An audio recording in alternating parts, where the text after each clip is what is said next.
What I'd like to do is introduce to you one of the true leaders of the U.S. oil and natural gas industry, somebody who has spent a long part of his career in oil and gas. He's very well studied and serves on all of the key leadership groups within API, including chairman of the audit committee. So we always keep on the good side of Clarence in that regard. For those of you that don't know, Marathon is one of the leading companies in our industry, and it's known for its innovative use of technologies to discover valuable energy resources and to efficiently deliver both those resources and the products that flow from them to the marketplace. Marathon, obviously, is a major supplier of refined petroleum products, particularly gasoline and ultra-low sulfur diesel. As you can see, just across the channelway there, they have one of the largest presences here in the Port of Tampa. They are, in fact, the largest light products terminal in Marathon's network, as was earlier mentioned. And here it is, just right across the channel from us today. A little bit about Clarence. As was mentioned earlier, before he joined Marathon in the year 2000, Clarence served as the president of Texaco's worldwide production operation. And he reached top leadership position within the industry as a result of having served in a number of key leadership and responsible operating positions since joining Texaco in 1972. He's a geophysicist by training and become a leader by dint of hard work and good performance. He's made a name for himself in guiding all aspects of our industry's business, from an integrated natural gas component to exploration and production business, and then finally to the best-in-class retail, refining, and marketing segments. He also spends his time contributing outside the industry. He serves on the board of directors of Baker Hughes, the National Association of Manufacturers, and the Greater Houston Partnership, in addition to his service on the API board. He's also active in numerous professional organizations, including the Business Council, and he serves on the advisory board of the World Affairs Council. As I mentioned at the outset, after Clarence's remarks, we'd be delighted to answer any questions, hear any comments from you, and please be sure you wait for the microphone to arrive before you start your questions so that everyone can hear. So without any further ado, Clarence, we're honored that you took the time to join us today, and thank you very much. Thank you, Red.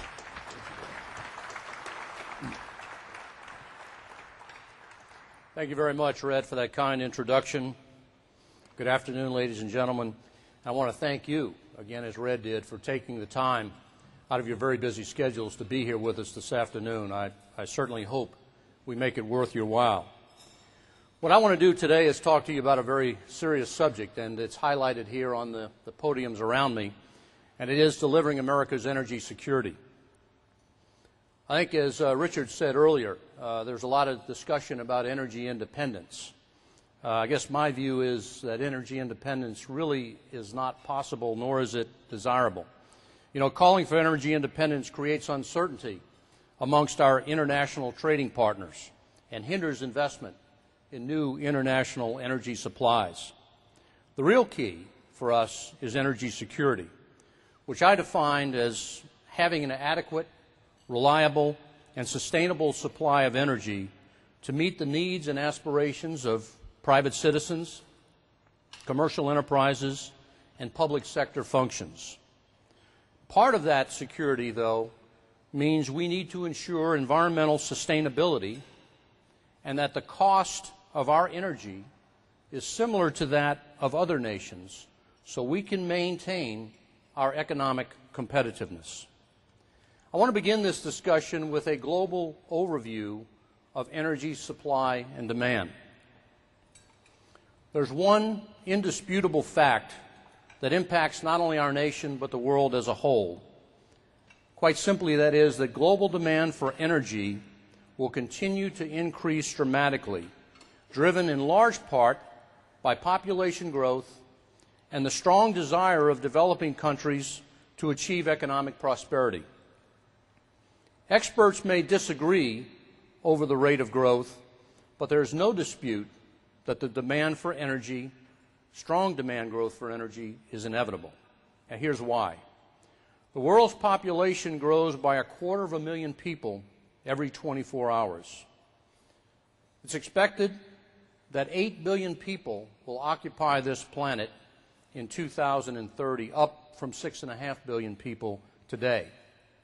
And about 95% of that growth is occurring in the developing world. Secure, affordable, accessible, and ample supplies of energy are absolutely essential to both economic growth and a reasonable standard of living. So it's only natural to expect that the developing countries, with both their growing economies and populations, are going to drive increased energy demand. The world's two most populous countries, China and India, are the best examples of this. And we've all seen in recent times how aggressive both of those countries have become in seeking to increase and diversify their future energy supplies. Let's put some numbers around this. The International Energy Agency projects that global energy demand will increase over 50% between 2007 and 2030. And about 70% of that growth is going to be in the developing countries.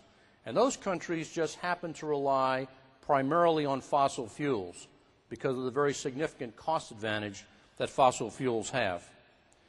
This projected 50% growth isn't unconstrained. It actually assumes significant efficiency improvements and a reduction in energy intensity. Without these assumed efficiency gains, demand would almost double by 2030. So to meet this demand growth reliably is going to require significant increases in the supplies of all forms of energy. Let's take a look at current and future demand by the various energy sources.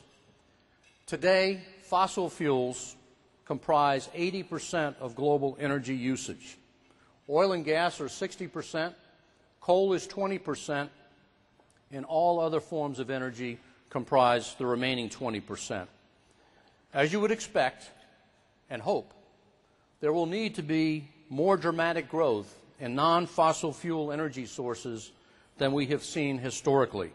Sources such as nuclear power, renewable fuels, biofuels, hydro, geothermal, wind, and solar energy, all important parts of the equation. Yet, the fastest growing major energy sources are going to be natural gas and coal, driven by rising demand for electricity. Demand for coal is being largely driven by growth in the developing countries, particularly in Asia Pacific. China, just for example, builds a new coal-fired power plant every 10 days. And let me assure you, they are not using clean coal technology. The bottom line is, by 2030, despite all the rhetoric to the contrary, the International Energy Agency projects that fossil fuels will still comprise about 80% of the world's energy usage. So against this backdrop, in this context, the question is how does the U.S. and the world as a whole secure access to sufficient quantities of reliable, affordable energy, and do so, very importantly, while safeguarding the environment? My comments today are going to focus on the U.S.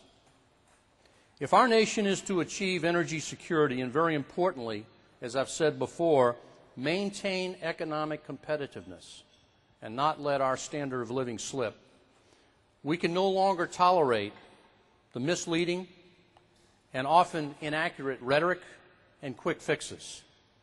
We need a well-reasoned, fact-based, comprehensive energy strategy. What I want to do today is briefly outline what I believe the three major components of this strategy should be, along with some examples of what my industry and my company are doing. First, the cheapest and most plentiful form of new energy is energy efficiency and conservation. Reasonable progress has been made in the past. In fact, if you look back, the U.S. economy has doubled since the 1970s, while our energy usage has only increased about 25%. But much more can be done.